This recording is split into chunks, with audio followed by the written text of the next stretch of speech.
কোনে বানছে গো গরু দেহ হচ্ছে আল্লাহ, কোন গাছ নাই কিছু না। হ্যাঁ, কোনে আল্লাহ গরু বানাইছে গাছে? ভাই সাহেব কি গো? হ ভাই সাহেব। তো এনে কেমনে কি এটা কার গরু? গরু ভাই সাহেব তো এটা আমারই। বাবা গো, গরু এটা না? হ্যাঁ ভাই এটা সাহেব, গরু? এ গরু ভাই সাহেব এটাই মাল। হ্যাঁ ভাই সাহেব। আমার ভাই সাহেব বলেন হ্যাঁ, ঘটনাটা। হ্যাঁ। এদিকে আচ্ছা আচ্ছা, খা আমার- খা খা। আমার একটা গরু আছিল আগে, বুঝছেন? হ্যাঁ ভাই সাহেব।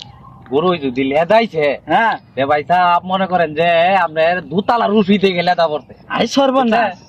হ্যাঁ, আর এটা গরু ভাই সাহেব, আই গরু রে ভাই সাহেব। এটা সম্পর্কে আপনি জানুন কিছু? কেমনে জানবো? ভাই সাহেব, আমার গরু এটা মনে করেন এই যে দেখতেছেন খালটা, বুঝছেন ভাই সাহেব? হ্যাঁ, এই খালটা আমার এই গরু মুইতাই বানাইছে।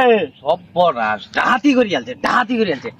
আর আমার তো গরু, বুঝছেন? হ্যাঁ ভাই সাহেব। আমার গরু যে ফানাইতাম, হ্যাঁ আচ্ছা। যে ফানানির পরে যে দুধটা মনে করেন যে বাইরে ভরতো, হ্যাঁ ভাই সাহেব। এই দুধটার ইয়াতে খালি ব্রহ্মপুত্র নদীটা হইছে। আই সর্বনাশ ভাই সাহেব।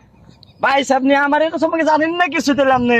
আমি কিন্তু ভাই সাহেব আবার চা ফাটা। শুনেন ভাই সাহেব, আমার এই গরু হ্যাঁ, মুইতা যদি একবার লেঙ্গুর বাড়ি মারছে, 5 লাখ খালি বৃষ্টি বলছে ভাই সাহেব। সর্বনাশটা করছে, হ্যাঁ। সর্বনাশটা আপনি করছে। গরু সম্পর্কে কিছু জানুন ভাই সাহেব?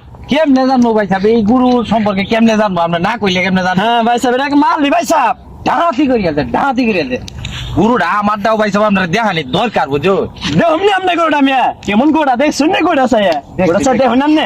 দেখছি।